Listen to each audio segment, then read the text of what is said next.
ডাকউইটটা খেলে মাছের গ্রোথ বাড়ে। আমি এখানে 1000 পিস তেলাপিয়া মাছ চাষ করছি। বর্তমানে আমার এখানে 1000 পিস ভিয়েতনামি কই মাছের পোনা ছাড়ছি। আসসালামু আলাইকুম ভিউয়ার্স। তো আজকে আমি এই ভিডিওটা নিয়ে আসলাম কারণ অনেক ভাই আমার কাছে জানতে চাইছেন যে আপনার এই ট্যাঙ্কের মধ্যে কি ধরনের মাছ চাষ করছেন এবং কি কত পিস মাছ দিছেন এবং ট্যাঙ্কের দৈর্ঘ্য এবং প্রস্থ কত মিটার। দৈর্ঘ্যে আছে 4 ফিট এবং প্রস্থে আছে 2.5 ফিট। এখানে গভীরতা হচ্ছে 5 ফিটের মতো, কিন্তু আমি এখানে 4 ফিটের মতো পানিটা রাখছি, 1 ফিটের মতো তো গ্যাপ রাখছি। হ্যাঁ, কারণ এই গ্যাপটা থাকার ফলে মাছ লাফালাফি করে উপরের দিকে আসতে পারে না। আর এই যে আমার ট্যাঙ্কের মধ্যে দেখতেছেন, এই ট্যাঙ্কের মধ্যে কিন্তু আমি ডাকউইট খেতে দিই। এই আমার মাছের ট্যাঙ্কে আমার মাছকে আমি ডাকউইট খেতে দিই, কারণ ডাকউইটটা খেলে মাছের গ্রোথ বাড়ে। এবং আপনারা দেখবেন যে এখানে কিন্তু আমার এই যে বাজারের যে কিনা ফিট, এই যে ফিটও রয়েছে। হ্যাঁ, তো এটা হচ্ছে তেলাপিয়া মাছের ফিট। তো সাধারণত এই ফিটটাও আমি আমার মাছকে খাওয়াই এবং এজোলা খাওয়াই। তো আপনারা দেখবেন যে এইটুকু একটা ট্যাঙ্কের মধ্যে আমি এখানে 1000 পিস তেলাপিয়া মাছ চাষ করছিলাম।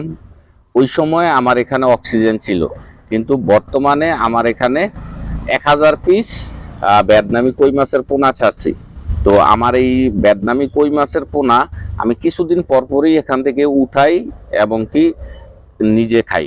হ্যাঁ, সাধারণ পুকুরের চেয়ে আমার এখানে মাছ দ্রুত বৃদ্ধি পায়।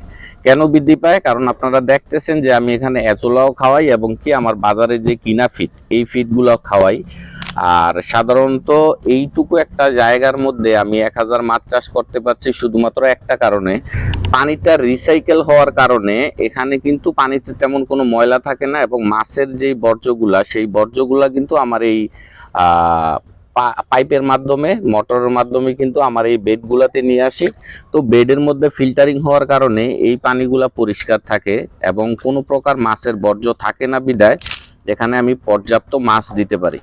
হ্যাঁ, যদি নর্মাল ট্যাঙ্কে মাছ চাষ হইতো তাহলে কিন্তু এত মাছ দেওয়া যাইতো না, কিন্তু আমি এখানে যেহেতু অ্যাকুয়াফনিক সিস্টেমে মাছগুলা চাষ করতেছি, তো এখানে অধিক মাছ দেওয়া যায়।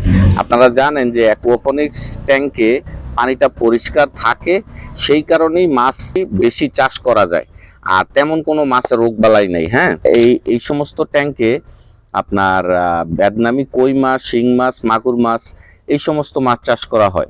তো আমি দেখছি যে তেলাপিয়া মাছটা ছাড়া অ্যাকুয়াফনিক্সের রেজাল্ট ভালো হয় না। তো আপনারা অনেক ভাই কিন্তু আমার কাছে জানতে চাইছেন যে ভাই আপনার বাসা কোন জায়গায় এবং কি আপনার নাম কি, আমার পরিচয়টা। আসলে আমি অ্যাকুয়াফনিক্সের বাগানটা করতেছি অনেকদিন যাবত, কিন্তু আমার ইউটিউবের চ্যানেলও আছে প্রায় 1 বছরের উপরে।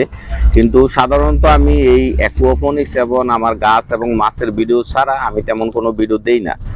তো আসলে আমার এই চ্যানেলের মধ্যে আমার ব্যক্তিগত কিছু বিষয় আছে যেগুলা এই অ্যাকুয়াফনিক্সের সাথে জড়িত। হ্যাঁ, তো আমি পরবর্তীতে আমার একটা ভিডিও নিয়ে আসব, ওই ভিডিওতে আমি ডিটেলস বলবো।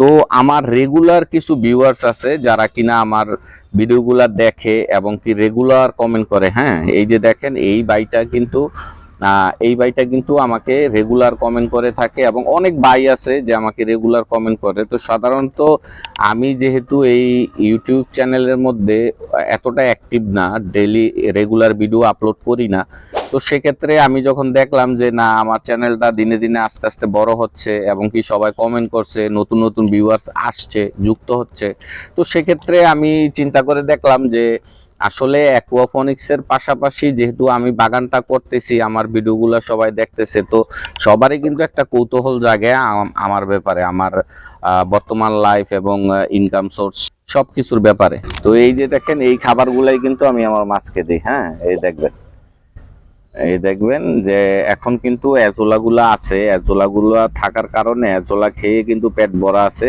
সেই কারণে হয়তো খাইতেছে না, কিন্তু যখন আস্তে আস্তে কিন্তু এগুলো সব খেয়ে নিবে। এই যে আপনারা দেখতে পাচ্ছেন ইতিমধ্যে কিন্তু আমার মাছ খাইতেছে। হ্যাঁ, তো আপনাদের ভালোবাসায় আপনারা যেহেতু আমাকে এতটাই সাপোর্ট করছেন, তো সেই ব্যাপারটা চিন্তা করে আমি এখন রেগুলার অ্যাক্টিভ থাকবো এবং কি আমার কিছু কিছু বিষয় আছে আপনাদের